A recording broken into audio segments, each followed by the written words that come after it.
temos de examinar nesta aula as atitudes de Jesus perante o Templo de Jerusalém.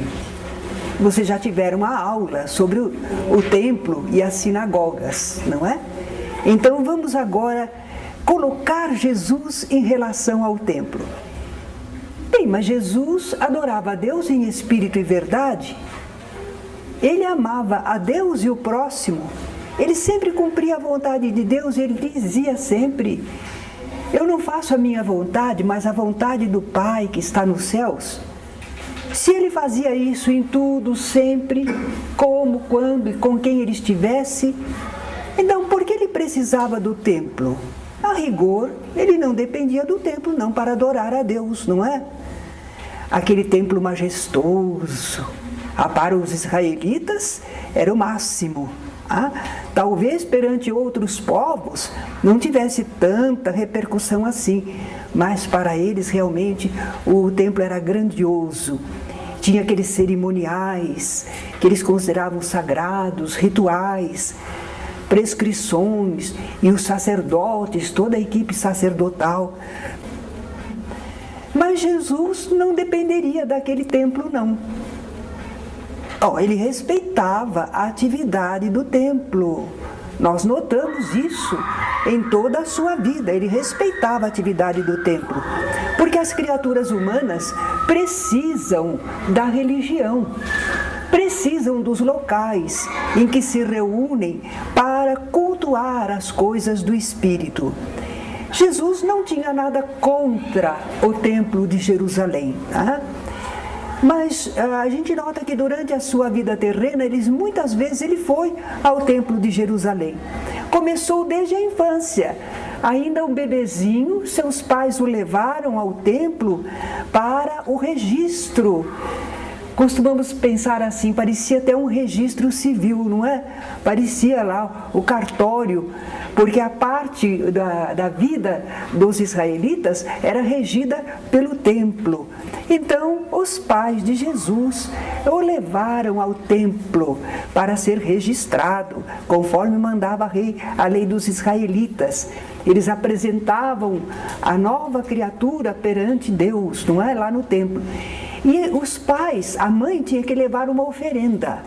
No caso, os pais de Jesus, eles cumpriram essa lei, mas eles eram pobrezinhos. Então, eles só ofereceram 2 pombinhos, que era das oferendas mais em conta, não é? Nós não vamos abordar todas as passagens de Jesus em relação ao templo, porque há outras aulas dentro das quais Jesus está no templo. Mas hoje nós escolhemos algumas para apresentar. Essa primeira foi quando levaram Jesus no templo para ser apresentado ao Senhor. E lá já aconteceram algumas coisas interessantes. Havia um homem justo e piedoso, ele se chamava Simeão. Ele morava lá na cidade de Jerusalém. E ele era envolvido pelo Espírito Santo. O Espírito Santo estava com ele. Significa que ele era médium, era um porta-voz, era um intermediário. E ele recebera um aviso mediunicamente que ele não morreria antes de ver o Cristo, o Messias, já no povo. Era uma grande esperança, não é? Ele não ia morrer antes de ver o Salvador. E no dia em que os pais de Jesus o levaram ao templo, Simeão foi inspirado a ir no templo, naquela hora. E por isso ele teve a oportunidade de ver Jesus, o bebezinho ainda, né? Tomou-o nos braços, ele reconheceu. Ele não estava vendo o corpo, ele estava naturalmente sabendo em espírito que aquele era o Messias, não é? Que estava ainda por desenvolver o corpo para realizar a sua tarefa. Mas quando ele viu Jesus, ele o tomou nos braços e louvou a Deus dizendo: agora, Senhor, despede em paz o teu servo segundo a tua palavra. Era a promessa de que ele não ia morrer sem ver o Cristo, não é? Porque os meus olhos já viram a tua salvação. Maria e José se admiraram daquele louvor do que aquele homem estava falando. Mas a gente diz, mas quando Jesus nasceu, eles não tiveram tantas informações? Tiveram. Mas eu acredito que é como nós, não é? Nós entramos na vida comum, muitos acontecimentos, e agora de repente alguém faz de novo a afirmativa sobre o seu filhinho. Então eles se admiraram e Simão esclareceu: este menino está destinado tanto para a ruína como para levantamento de muitos em Israel. No povo, Jesus ia servir para elevar alguns, mas também para causar problema para outros, não é? É para ser alvo de contradição, para que se manifestem os pensamentos de muitos corações. Jesus, quando realiza a sua tarefa, ele provoca isto nas pessoas, uma reação favorável ou desfavorável. Ele ia realmente buscar nos corações o que a pessoa pensava, se ela realmente queria servir a Deus, aceitar o mensageiro do Senhor ou não. Simeão anunciou também a Maria que ela teria sua alma transpassada por uma espada. Por isso que existe aquela imagem de Nossa Senhora das Dores, hein? Que ela está com o coração transpassado de espada, não é? Simeão falou isso para ela. Significava que ela sofreria uma grande dor relacionada ao seu filhinho, quando o homem feito, não é? Aliás, tem uma canção muito bonita, eu não sei toda, mas é uma canção de ninar para Jesus. Maria fala, a mãezinha está cansada, precisa dormir, e Jesus não quer dormir. E Maria fala mais algumas coisas e Jesus não quer dormir. Aí ela diz assim: no dia em que fores homem, morrerás na cruz, e eu, sem poder dar-te um amparo, passarei noites em claro. E Jesus adormeceu. Linda canção, não é? Quer dizer, aquilo para ele era música. Então Maria teria sua alma transpassada por uma espada. Interessante que não só Simeão era um médium e estava lá, também uma senhora, Ana, profetisa. Sabe quantos anos tinha a Ana? 84. Ela estivera casada só 7 anos. Ela enviuvou bem mocinha. Desde então ela não se apartava do templo. Ela servia a Deus noite e dia em jejuns e oração. Eram as práticas da época, não é? Quer dizer que ela estava sempre buscando sintonia com o mais alto. Jejuar quer dizer que ela se abstinha de certas coisas, procurando viver mais espiritualmente. E Ana, então, era uma profetisa, era uma mulher médium. E ela chegou ao templo na mesma hora da apresentação de Jesus. Será que foi por acaso? Talvez não, não é? Se ela não sabia declaradamente, mas os amigos espirituais a inspiraram. E ela louvava a Deus e falava de Jesus a todos aqueles que estavam ali e esperavam a redenção de Jerusalém. Vemos então essa primeira presença de Jesus no templo. E depois nós vamos ter o registro de uma outra, aos 12 anos. Essa passagem é bastante conhecida, não é? Jesus no templo, dialogando com os doutores da lei. Ele tinha 12 anos. Isso é muito interessante, porque quando é que o cidadão israelita se torna realmente um cidadão? Aos 13. Quer dizer que ele era quase já um homem de Israel, apesar da pouca idade. Jesus acompanhou os pais a Jerusalém, porque era uma das Páscoas. Todo ano havia a festa da Páscoa, não é? E Jesus, estando lá, se interessou por conversar sobre as coisas de Deus. Conversou com os doutores da lei. E os doutores da lei se admiravam da sabedoria de suas respostas. Algumas pessoas pensam que Jesus foi lá no templo dar um quinau nos doutores da lei. Não, ele tem 12 anos, nós temos que respeitar a possibilidade de desenvolvimento, não é? E Jesus procurou não se revelar antes da hora, Mesmo quando ele já era um homem feito, ele disse, ainda não é a minha hora. E pedia que não contassem nada sobre ele se ocultava. Então Jesus está conversando com os doutores da lei lá no templo. É claro que os doutores da lei estão se admirando, porque ele deveria ser pelo menos um menino estudioso. E as crianças todo dia tinham que aprender um dos versículos dos livros. E os adultos perguntavam, dize-me o teu versículo, todo dia. Era assim, oralmente, decorando, que as crianças estudavam a religião. E Jesus, aos 12 anos, devia saber bastante.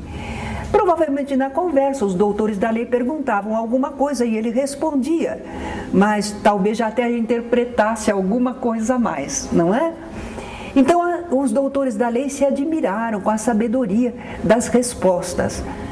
Mas espera, ele ficou conversando com os doutores da lei, só que os pais, com a sua caravana, porque eles iam em conjunto, de alguma localidade, então era um grupo grande de pessoas, eles já estavam se retirando, e eles não perceberam que Jesus não estava com eles, porque iam parentes, familiares, as crianças, eles se descuidaram um pouquinho.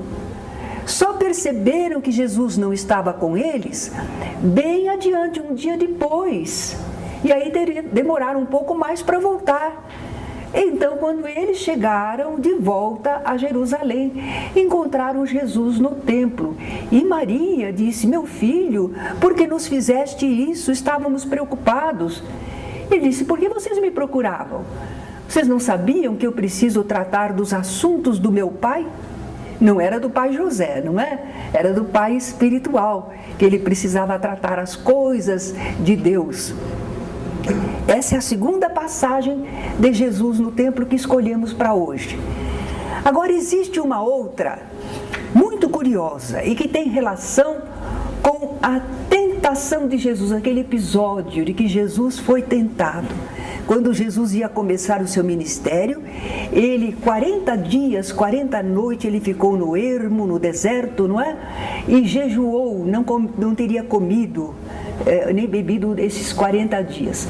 São histórias antigas, tem um simbolismo, como nós vamos ver, mas eles contaram dessa maneira, não é? Não, a tentação de Jesus provavelmente não foi um fato real. Nós temos uma mensagem de João Evangelista explicando isso. Imagine se Jesus, um espírito missionário escolhido, tão superior, um espírito puro, se os espíritos adversários teriam coragem de tentá-lo, experimentar sim ou não com ele.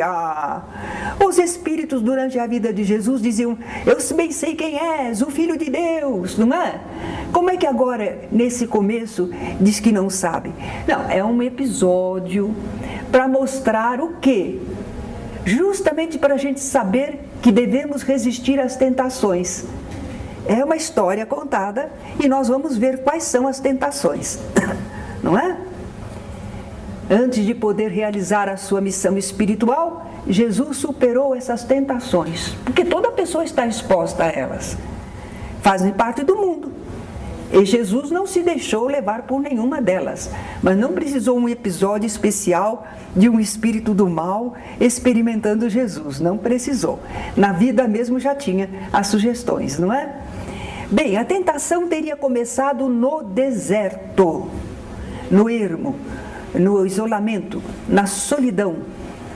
É mesmo, na solidão, é sozinho, no íntimo, que cada um de nós experimenta os apelos da inferioridade. Nós devemos resistir, como Jesus fez, mas todos nós, sozinhos, conosco, lá dentro, nós é que sabemos do que é que nos tenta, do que é que nos experimenta, né?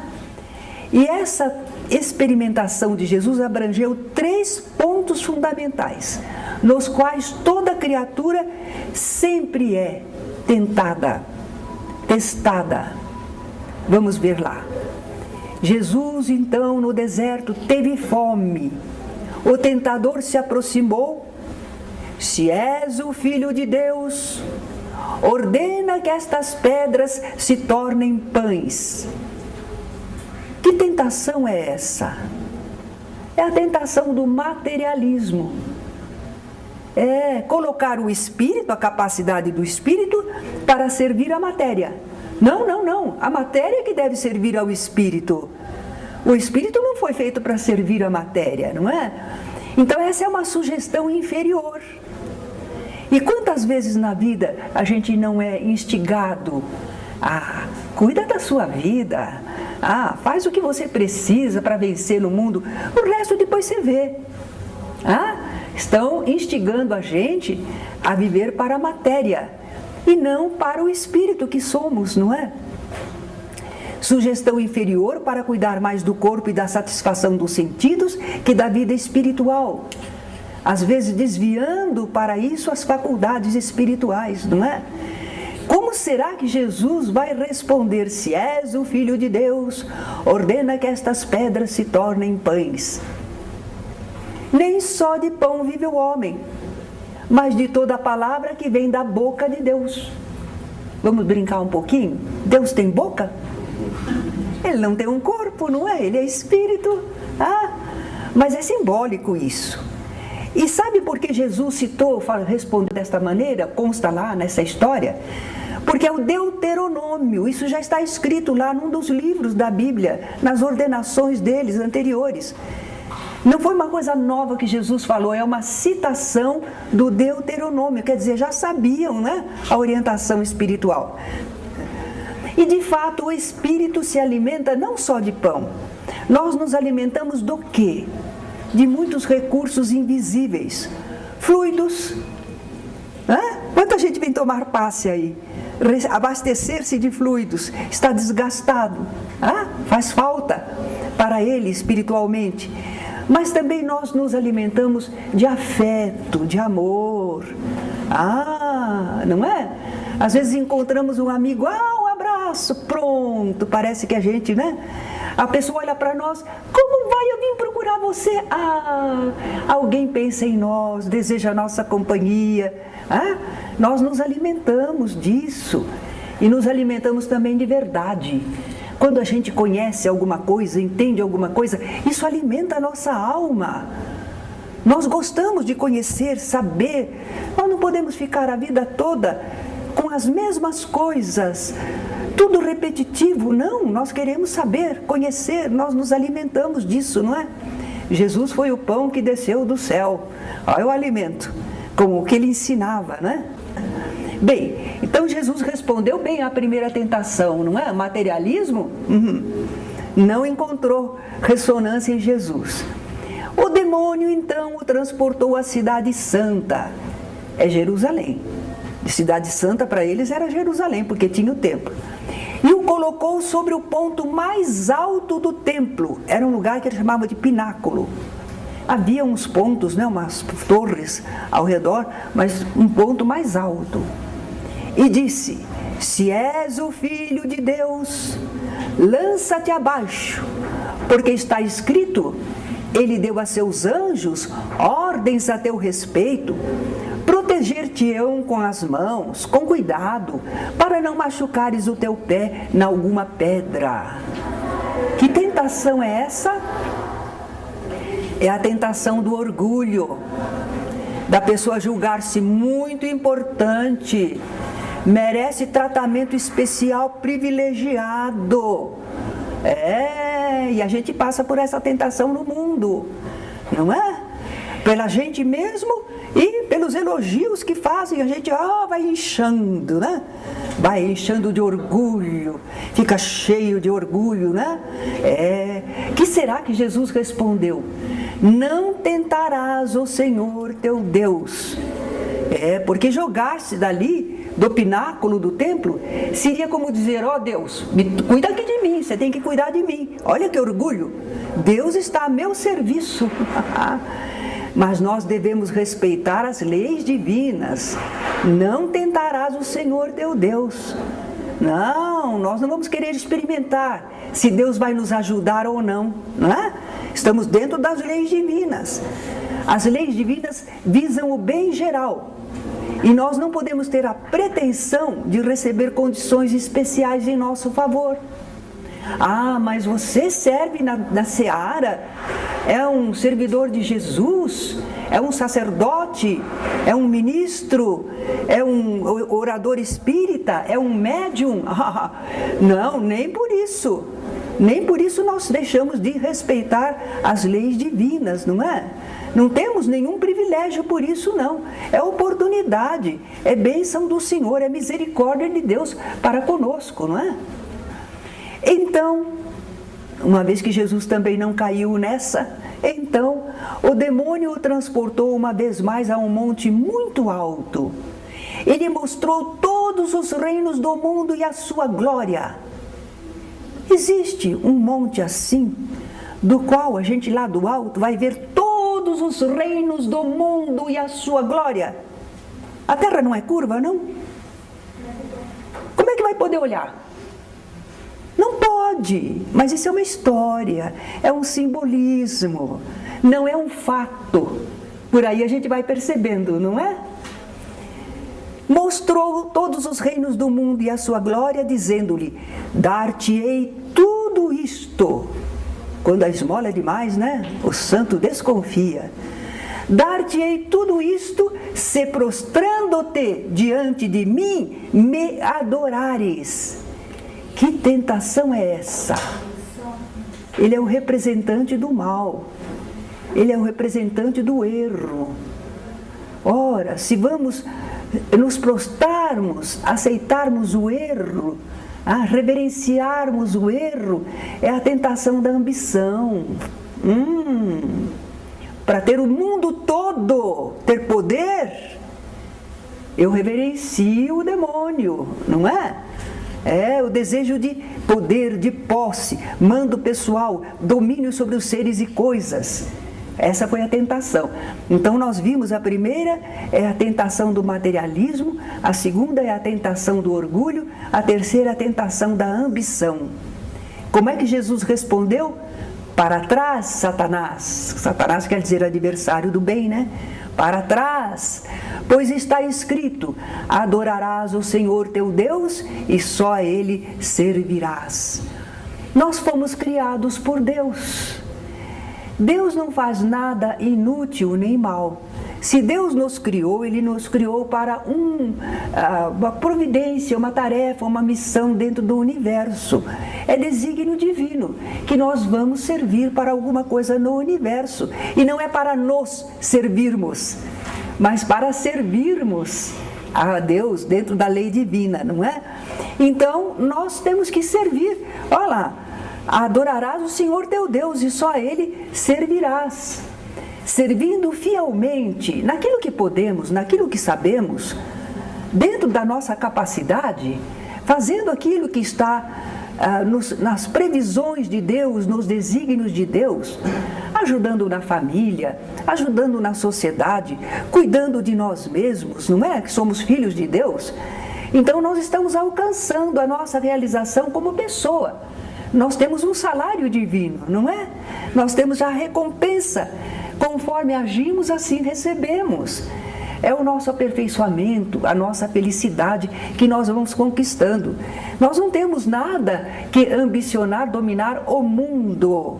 Que adianta o homem ganhar o mundo todo e perder a sua alma, não é? Bem, depois de tê-lo assim tentado de todos os modos, nós vimos que são só 3. Mas esses 3 são básicos, é para tudo, não é? É a síntese de tudo. O demônio apartou-se dele até outra ocasião. Até outra ocasião? Porque quando a gente supera uma experiência, uma tentação, vem outra. O pessoal aí no povo diz assim: quanto mais eu resto, mais tentação me aparece, não é? Significa que a gente pensa que se livra de um assunto e lá vem. Porque nós estamos no meio de sugestões as mais variadas. Temos sugestões boas também, essas não são tentações. são inspirações, não é? Mas nós temos muitas tentações, porque a vida é um planeta de provas e de expiação, de criaturas pouco evoluídas. Então tudo que fazem, tudo que dizem, tudo que tramam, tudo que pensam, tudo para que nos convidam, na grande maioria é tentação. Na grande maioria é tentação, não é? Então passa uma, agora pronto, nunca mais serei tentado. Que é isso? Nós estamos na vida inteira sendo experimentados, testados, não é? Mas o demônio apartou-se dele até outra ocasião e os anjos aproximaram-se dele para servi-lo.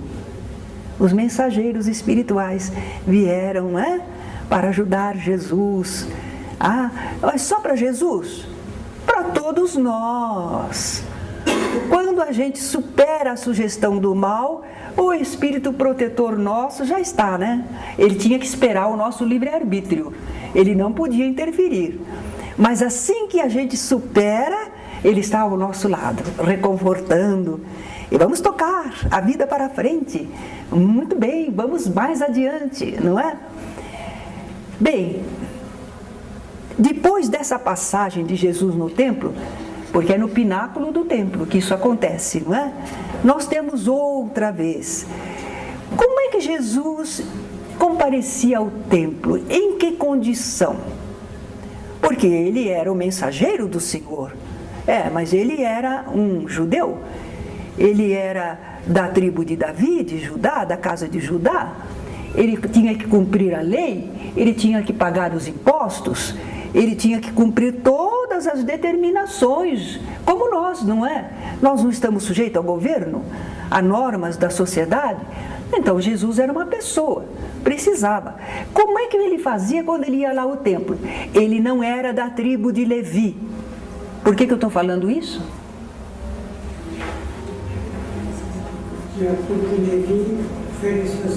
Exatamente. Da tribo de Levi, da família de Arão, eram os sacerdotes, todos os descendentes dele. E os demais eram servidores do templo, da tribo de Levi. Jesus era da casa de Judá, era da tribo de Judá. Então ele não podia ser sacerdote, de jeito nenhum.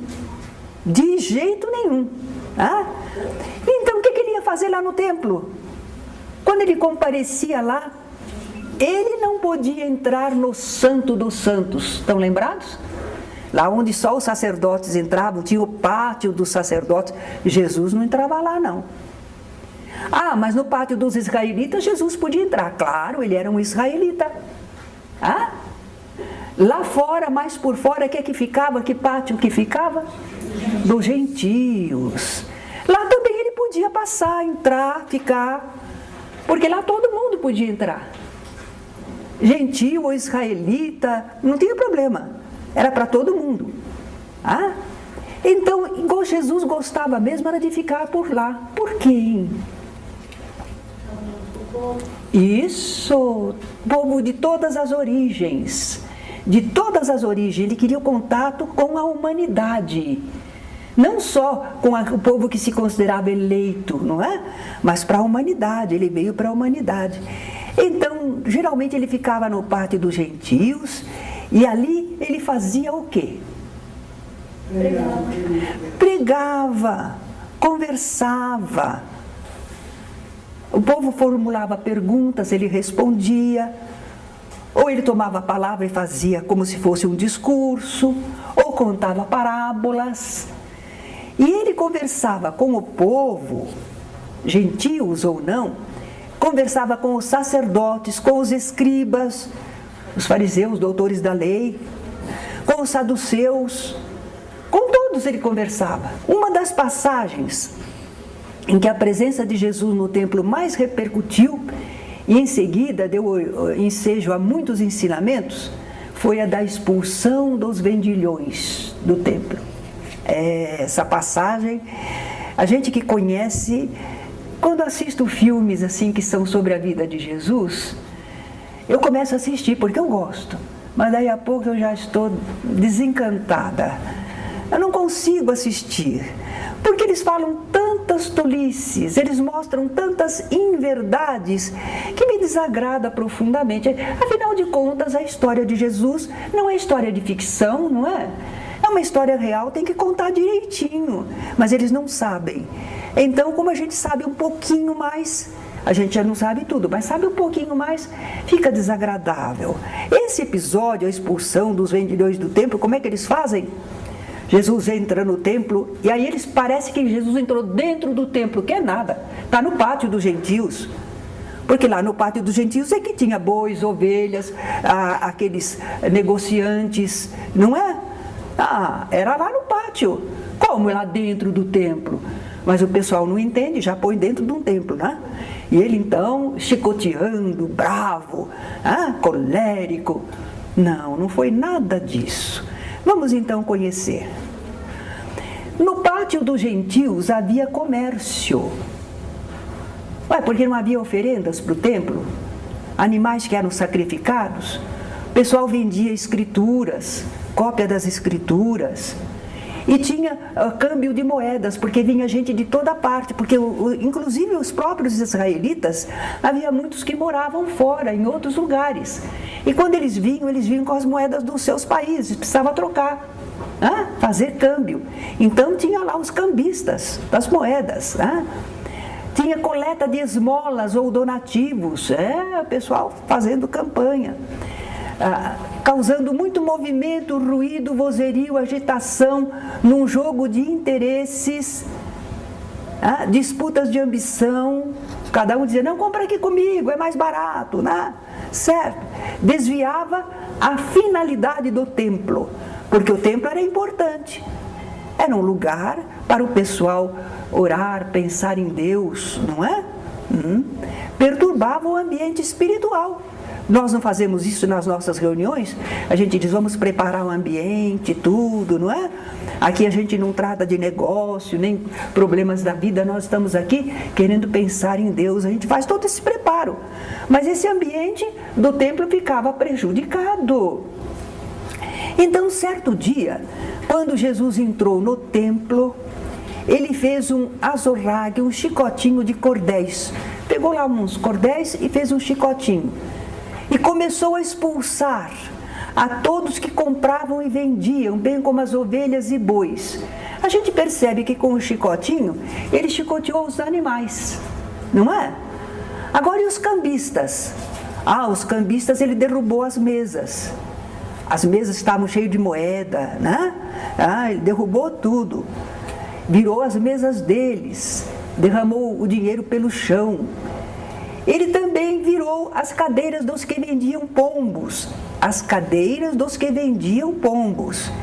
E não deixava que ninguém conduzisse nenhum utensílio pelo templo, porque a gente ainda conhece hoje que o pessoal passa para coletar, não é? Coisas, quem sabe estivessem até oferecendo, não, nada disso, nada disso. Jesus tomou uma atitude, né? Ele estava condenando, impedindo o serviço espiritual do templo? Não. Ele estava afastando os sacerdotes ou os fiéis dos cultos? Não. O que ele estava procurando fazer? Ele queria corrigir o desvio da finalidade superior do templo. Ele queria defender a pureza da atividade espiritual dentro dele. Mas transtornado pela cólera? Por que ele agiu assim? Ele estava transtornado pela cólera? Que eu saiba, ele não feriu nenhum ser vivente. Não, nem mesmo os pombos. Porque ele mandou retirar as gaiolas. Levai daqui estes. Olha lá. Porque se derrubasse as gaiolinhas dos pombos, machucava. Não. As gaiolas das avezinhas precisou retirar, não é?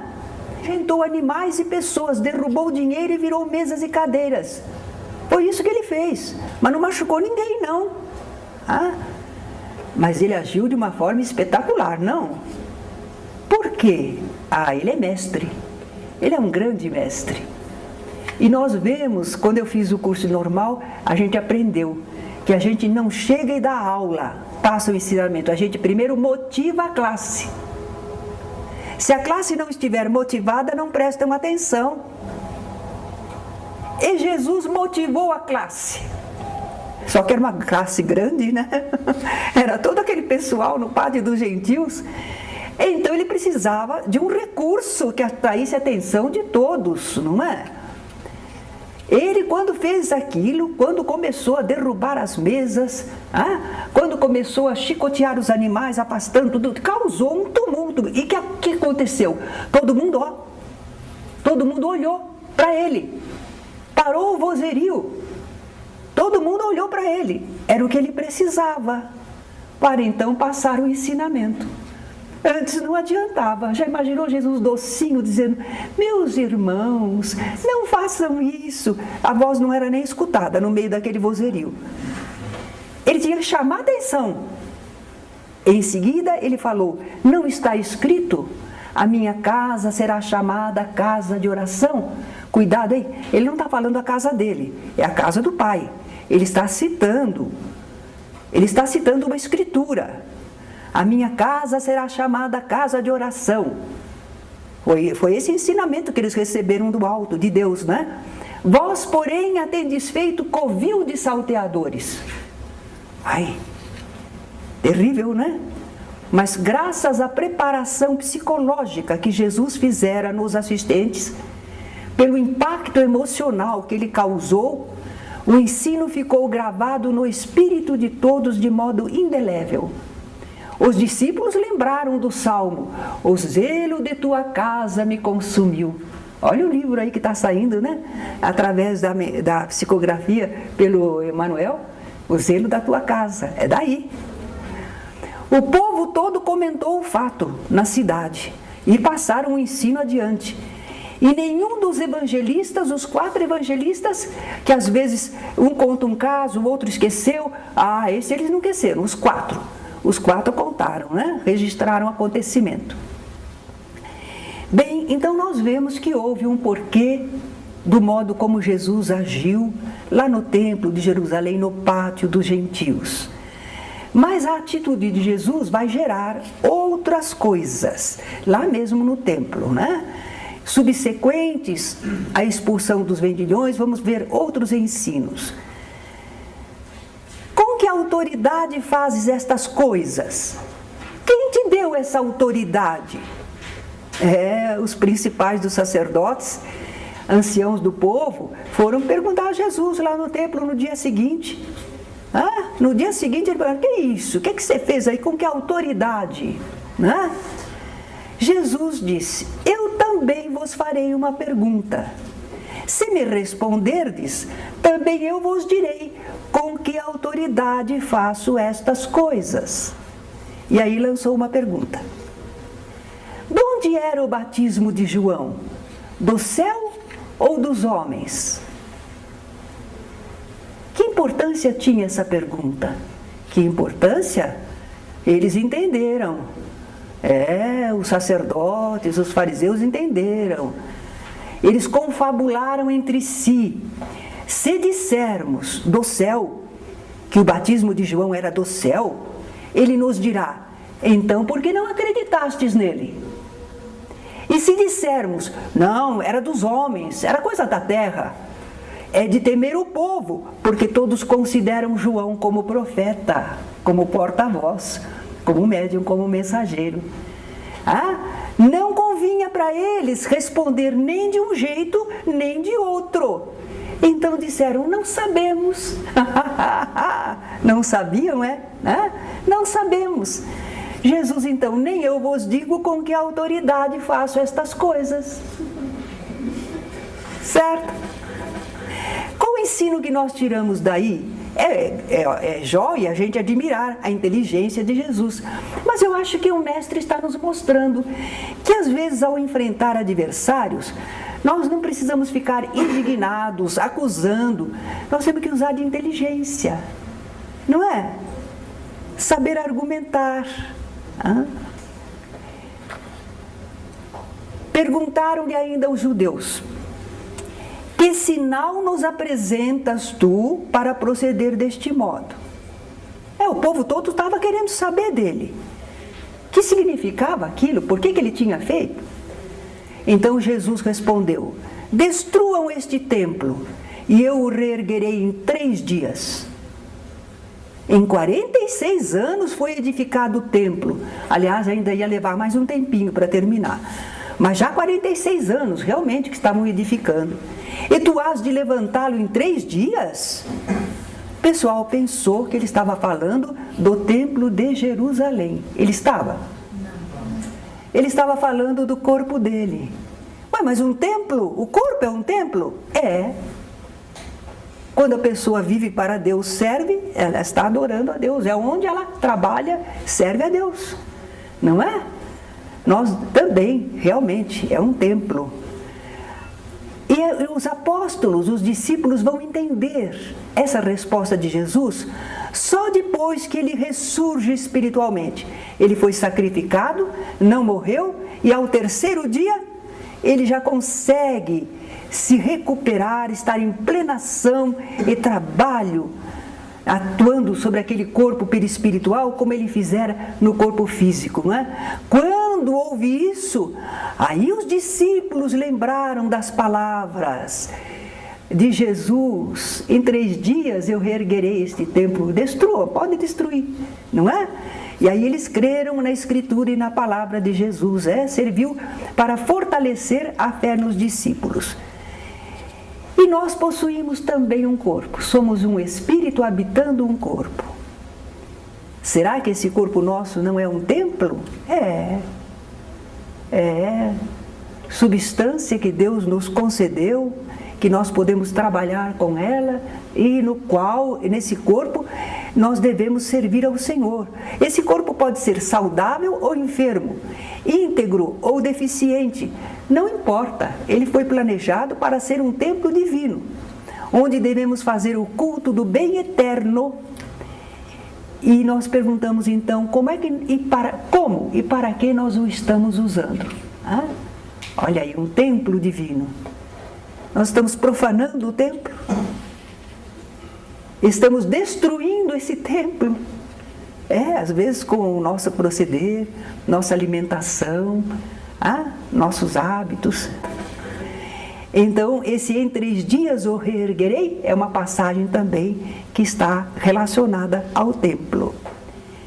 Mas todo esse episódio vai acontecer nessa ocasião. Quando aí estão saindo do templo, depois houve muito mais coisas, conversas e tudo, mas nós pegamos o essencial. Então, quando estavam já saindo do templo, depois de tanta coisa, né? Os discípulos disseram a Jesus: olha que pedras e que monumentos. Eles estavam mostrando o templo de Jerusalém, chamando a atenção de Jesus: olha que maravilha! E Jesus responde: não ficará pedra sobre pedra que não seja derrubada. Nós hoje lemos isso e achamos simples. Gente, era o templo de Jerusalém, era a casa de Deus. Para eles era algo muito, muito, muito sagrado. E Jesus diz que não vai ficar pedra sobre pedra. Vai derrubar tudo. É uma calamidade. É uma insegurança total. Se a casa de Deus não vai sobrar pedra sobre pedra. Para eles foi um impacto muito grande essa resposta de Jesus, não é? Mas realmente ele estava ensinando. Mais uma vez, olha, a matéria, ela se transforma. Por mais estável que pareça, ela acaba se desmontando, não é? Como o nosso corpo, um dia desmonta, se desdobra em outras possibilidades, não é? Então, tudo que é material não precisa receber tanta admiração nossa, não é? Reverência. Jesus ainda vai se referir muitas vezes ao templo nos seus ensinos e nos seus feitos. Logo no começo, após o sermão das bem-aventuranças, quando ele estava descendo o monte ainda, porque ele parou na metade do monte para fazer o sermão, não é? E depois ele desce, finalmente. E ele encontrou um leproso. E ele curou esse leproso e recomendou a ele: nada digas a ninguém. Olha o cuidado, não queria se revelar antes da hora. Mas vai, mostra-te ao sacerdote. O sacerdote estava no templo. E apresenta a oferta que Moisés determinou para lhe servir de testemunho. Jesus encaminhou para o templo, porque se o sacerdote não reconhecesse que o homem estava curado, ele não podia voltar à comunidade, ao conjunto, à sociedade. Os leprosos viviam separados. Então ele precisava se apresentar ao sacerdote. Jesus orientou. Mas também não só por isso, não. O homem curado, ele era leproso. O pessoal do templo sabia. Tinham separado ele. Agora ele se apresentação. Como é que isso aconteceu? E naturalmente o homem falando, não é? Foi Jesus. Então era um testemunho para os sacerdotes que, apesar de estarem lá dentro do templo, distanciados do povo, iam receber um sinal da presença de Jesus, da espiritualidade, não é? Também nós conhecemos que Jesus usou o templo para uma parábola, para dar uma lição. Estão lembrados a parábola do fariseu e do publicano? Fariseu, aquele que se julgava muito justo e que cumpria toda a lei, que conhecia as escrituras, não é? Ele está lá no templo, lá pertinho do altar, e ele está orando. E ele diz o quê? Graças te dou, meu Deus, porque eu não sou como os outros homens, roubadores, injustos, adúlteros, isso, aquilo outro. Eu não, Senhor. Eu jejuo 2 vezes por semana, eu pago o dízimo de tudo que eu recebo. O que ele está fazendo? Ele está se exaltando, orgulhosamente, diante de Deus, não é? Agora, o publicano, que era considerado gente de má vida, coletor de impostos para os romanos, não é? Ele estava lá no fundo do salão. Ele nem olhava para o altar, ele baixava os olhos e batia no peito. Senhor, tem piedade de mim, que sou um pecador. E Jesus diz então que este saiu justificado. Pediu socorro, pediu amparo, reconheceu a sua pequenez, a sua necessidade. Então recebeu, mas o outro não saiu justificado, não, ele não precisava de nada, estava cheio de si, não é? Então Jesus contou essa parábola usando o templo como cenário. Numa outra oportunidade, Jesus e seus discípulos, eles andavam para lá, para cá, né? Fazendo as pregações, curando as pessoas, fazendo afastamento de espíritos. Então, eles estavam famintos, eles estavam sem comer, caminhando pela estrada. E eles passaram por uma seara e viram espigas de milho, de trigo, né? Eles viram as espigas de trigo e eles apanharam, os discípulos de Jesus apanharam algumas espigas e começaram a comer, não é? Mas era sábado. O que tem no sábado? Dia do descanso, não pode fazer nada que represente serviço. E que serviço eles fizeram? Colheram, colheita. Não pode. Os fariseus então logo se arvoraram, não é lícito, e recriminavam Jesus. Mas Jesus não apanhou espiga. Por que eles recriminaram Jesus? Ele é o líder, ele é o mentor, ele é o dirigente, ele é o responsável. O rabi é responsável pelos seus seguidores, não é? É responsável pela conduta dos seus discípulos, ele que deve orientar. Então, diante dessa acusação, Jesus relembra para eles, para aqueles fariseus, que Davi e seus homens, Davi foi um rei de Israel, e certa ocasião ele precisou fugir. Ele e seus companheiros, perseguidos e famintos, entraram no templo e comeram os pães reservados para o culto e oferenda a Deus. E ninguém condenava Davi por isso, achava que ele fez bem. Jesus lembrou esse episódio, que interessante, olha como ele sabia argumentar, não é? Vocês não estão lembrados que Davi e seus homens, quando estavam fugindo, eles entraram no templo e se alimentaram com os pães da proposição, os pães do culto, não é? E Jesus também lembrou, os sacerdotes no templo violam o sábado. Nossa, o que é que os sacerdotes faziam lá dentro do templo? O que é que faziam? Faziam os sacrifícios, precisava matar os animais, precisava lavar, precisava cortar. Eles trabalhavam lá, eles faziam várias coisas, tinham que mexer com isso, fazer aquilo outro. Eles tinham serviços no templo, era sábado, mas eles estavam trabalhando lá no templo. Eram funções religiosas e não havia culpa nisso. A essa altura da comparação, já dava para entender o que Jesus queria, justificando a atitude dos seus seguidores, dos seus discípulos que tinham colhido espigas num dia de sábado. Eles haviam colhido espigas para saciar a fome. Era questão de sobrevivência, como Davi. E eles fizeram isso porque eles estavam em função espiritual. Eles estavam trabalhando para o Senhor, socorrendo pessoas, orientando o povo. Estavam em serviço espiritual, como os sacerdotes lá no templo. Que defesa maravilhosa, não é? Lógica, coerente.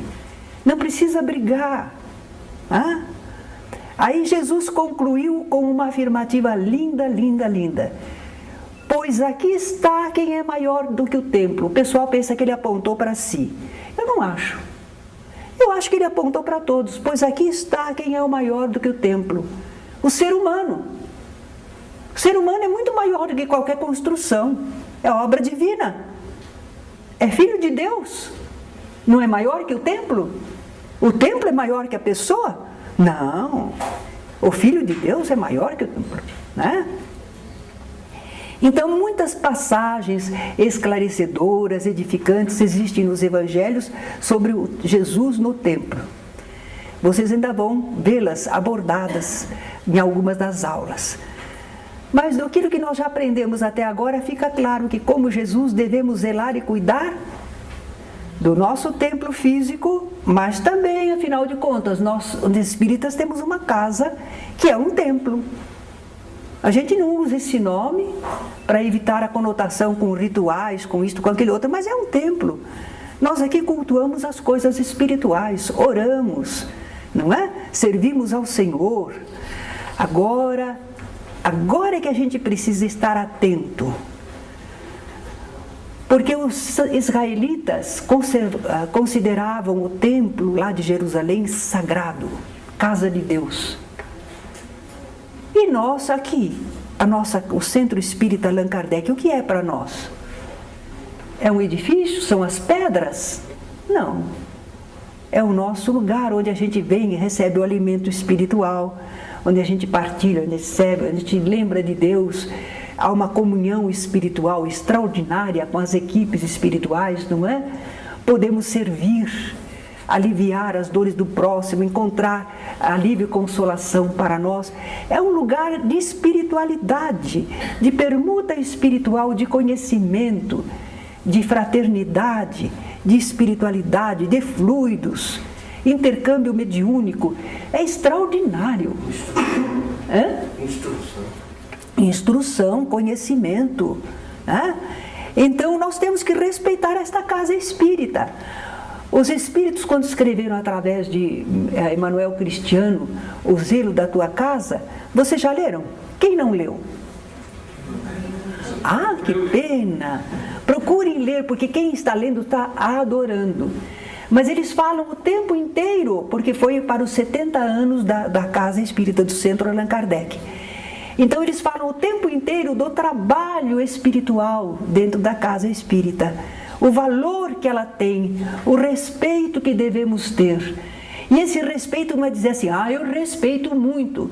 Não, é provar quando você entra no centro e você não fala coisas inconvenientes e você não trata assuntos inconvenientes dentro do centro espírita. você respeita o ambiente espiritual. O ambiente que nós estamos formando de fluidos.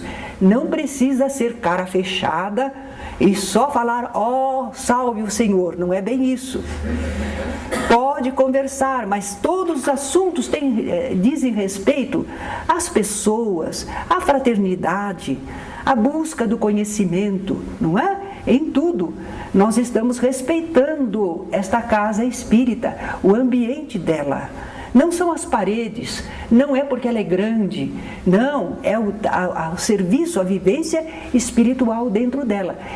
Nós falamos isto para vocês, mas muita gente aí fora não sabe. Eles não sentem a casa espírita assim. Houve pessoas, por exemplo, que vinham à casa espírita, ficavam ali no corredor, querendo clientes. Uma senhora que era cartomante, a outra que dizia que era médium. Eles vinham à casa espírita para lucrar, para tirar lucro, vantagem. Não, nós não.